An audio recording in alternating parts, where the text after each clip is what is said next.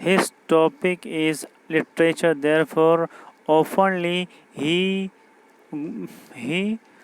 point out literal topics like